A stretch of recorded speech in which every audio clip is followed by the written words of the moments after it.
If you are having problems getting into overhead positions through your sport, or even if you're finding just at the end of the day that most of the tension that you're carrying is right on the top of your shoulders where it meets your neck, this might be the right mobilization for you. Now, this mobilization in particular is going to hit a lot of key players in the upper back that connects the shoulder blade to the spine and also propels motion through the neck and upper back as well. The point being is that you don't need to have a degree in anatomy to figure out where these players live.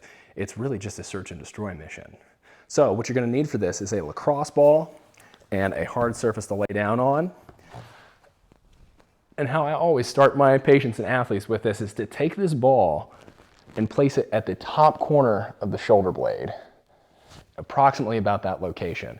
And always start with your palm facing up and flat on the ground.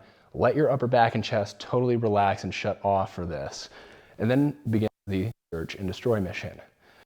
Little movements side to side and up and down through your upper back until you find something that's tight, tender, or both, and then pin that thing down. Now, once you do, you want to drag the back of your hand along the ground, trying to draw the largest possible arc with your arm as it goes about the clock face, and then back down into our start position. Now, that doesn't mean keep hammering the same point over and over with these windmills. You actually want to try to find the worst players that you can in between each windmill and sort of reset, searching for the worst players that you can find, pinning them down, and then drawing that arc across the head and face. Now, if you find that this amount of pressure is not,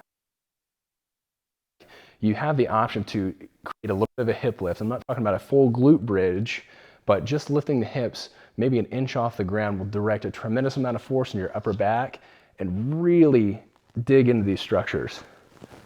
Now, obviously, avoid any bony prominences here. This is meant to treat muscle tissue only, but this definitely helps with overhead excursion, whether you're an overhead athlete or not, or if just at the end of the day that most of the tension that you carry in your neck, you might find actually resides in your upper back.